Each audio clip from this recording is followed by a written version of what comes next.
Hey, hey! I'm gonna try this again because the last video I just tried to watch and it did not sound like you could even understand anything I'm saying. So, sorry about that, folks.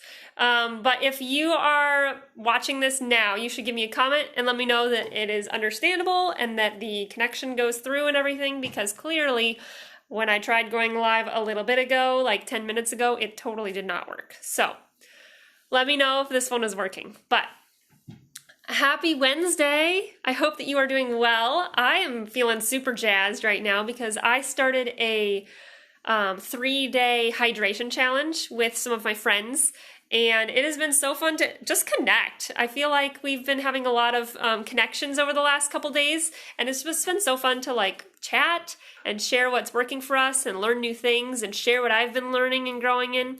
So that has been super fun for me. But I would love to hear what you are up to today. Do you have any fun wins for the day? I would love to hear in the comments. You should let me know if you have something that is going great this week, or something that you finally figured out, or something that you're doing for work that's exciting, or your family, or your kids. I would love to hear a fun win. So share whatever you like with me in that regard. But my topic for this video is what they don't tell you about TMJ issues. So for those of you who don't know, I actually dealt with TMJ issues, or jaw issues. For those of you who don't know what TMJ is, it's just the joint, temporomandibular joint. But I dealt with those issues. I've dealt with chronic pain every day for about 6 years, starting in college and then a little bit after college as well. And if you know me, if you knew me during that time, you know that was a really hard season of my life. Not gonna lie, not gonna sugarcoat it. It was difficult. And I had a lot of days where I didn't feel like I had enough energy, and I didn't feel like I had enough to give. I felt like I always had a headache, and I felt like I was tired constantly. Just didn't have I wasn't fully myself. I feel like I didn't have what I wish I could have given to the world, to my friends, to my studies. And I did well. I pushed really hard through that season, and it was hard. But I'm not here to talk about how hard it was, although that was true. I'm here to share from the other side. So that was about 6-year period. And then I had a 6-year period of struggle, of asking lots of questions like, gosh, I love to sing. I'm a music teacher too. I love to sing, and I sing all the time. And that during this season, singing caused me pain. Singing caused me struggle. And that was really hard for me to say, oh, by the way, something you love to do causes you pain. Something that you love to do causes you struggle. And I asked a lot of questions. I knew that my creator had made me to sing, and yet that same desire caused me pain. And I thought, okay, I don't understand. If you created me to sing, why am I struggling so hard with that? Why do I have a desire to do it? And why do I have such struggle when I do?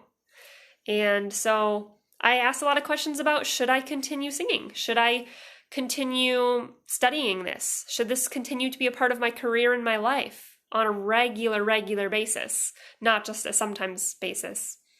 And so there was a lot of questioning, a lot of what ifs, a lot of looking at the future with unknowns and question marks, and a lot of trusting needed. But I want to share with you a little bit about the end of that journey. So when partway through that journey, I would say probably 2 years in or so, well, a year and a half in, I went and I really started asking questions and saying, hey, what is this? This is not normal. I went to professionals and I said, what is this? What's going on here? And it wasn't super helpful, to be honest. I'll be frank with you. It wasn't super beneficial for me. And this is why. They gave me advice. They did. They gave me helpful supposedly helpful advice. And they said, don't eat hard foods, don't eat chewy foods, that's going to bother you. Don't open your mouth really wide, yawning and stuff like that. Don't sing a lot because that's going to aggravate it. And those are kind of helpful information, and that's part of the picture. But what they don't tell you about TMJ issues is that's just trying to basically say, we're going to avoid the issue by limiting what you do. And we're not going to really get to the root of the problem. We're just going to get to the surface level things that we're seeing, not deal with why they're happening. Does that make sense? So another example. Oh, hi, Aaliyah. So good to see you popping in here. Love to see your smiling face. But in other words, they were saying, don't do this, don't do this, don't do this, don't do this, don't do this. And yes, I could do or not do those things, but they weren't really giving me any other options. They weren't really saying, don't do this, but do this instead. Don't do this because it's causing this. They were just saying, don't do the things that make it hurt. But they weren't really giving an underlying reason why that was causing hurt. And so I ended up looking at that going, there's got to be more here. I know enough about the body to know that everything is super interconnected. The gut impacts the brain. Food impacts how we feel and experience life. Food is fuel. And so food either helps you heal or makes you sick. I already knew some of those types of things. And so I knew that emotional and mental and physical health and spiritual health are all interconnected too. And so when I left there, I went, this isn't good enough for me. This isn't enough information for me. What little I do know, this isn't the full picture. This doesn't really make sense. So I started and went and dug on my own. And it took a long time because for me at least, not everybody, but at least for me, there were a lot of underlying factors that were causing different things in my body and different responses from my body and signals. And once I was able to start listening to my body and hearing and reading those signals, then I could start really getting to some of the reasons why my body was expressing things the way it was. Because our body is always telling us something. We just need to know how to listen to it and know what it's saying. So once I did that, then I was able to really start thriving and really experience growth and healing and progress. And it's been an amazing journey. So I had those 6 years of struggle and I've had 4 years of thriving since then. And I'm here to say what they tell you about TMJ issues, it's not complete. It's not the full story. And if you need the full story, if you want more of a bigger picture, that's what I'm here to share. I'm here to share that with other people who may be going through it, because that's part of how my story is redeemed. That's partly how I see those 6 years that I struggled, how that suddenly matters now. It wasn't just 6 years of super struggle and pain for no good reason. No. Part of the reason I came out of that fire is to reach back in and help other people who are in that fire now.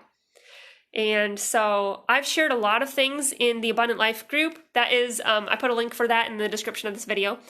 So you're welcome to pop in there and learn and grow along with me. There's lots of information in the guides, free stuff. And then I also do coaching with people. And I sit down and say, okay, let's look at what you're dealing with, what some of the possible underlying factors could be, and how you can start addressing it on your own and be your own advocate. Does that mean I'm diagnosing, treating, curing? Nope. That's not my role, and that's not what I want to do. I don't want that to be my job. It's not for a reason. My role is to inspire, to educate, to help you see a bigger picture.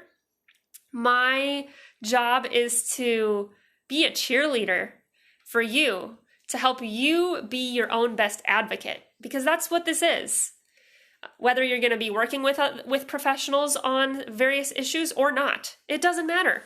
If you're going to work with doctors or if you're not going to work with doctors and just want to work on it on your own, it doesn't matter, because you need to be your own best advocate either way. Because a lot of people A lot of professionals don't know a lot about this issue and don't know a lot about the underlying factors that could be contributing. I know that because I already went to them and asked. And that doesn't mean everybody's the same. So maybe you have different professionals near you who are more experts, and that's great. I'm glad you do. But not everybody has the resources for that kind of thing either. And so some people do want to just work on it on their own first and see where they can get with that. And does that mean you'll experience full healing? I don't know. Yeah, maybe yes, maybe no. There's no way to know until you try. But being consistent and being able to really take ownership of where you're at, take inventory of where your body and your mind and your emotions are at, and how you can grow. Because unless you know where you really are starting, you don't know exactly where you're going as far as growing. So I'm here to help you with that. That's part of what my coaching's all about. Let's evaluate where you're at and evaluate where you're going on the journey. So I hope that was helpful. I love seeing some people pop in and out here, and I look forward to hearing your thoughts. Share a win if you have a win. I'd love to hear those.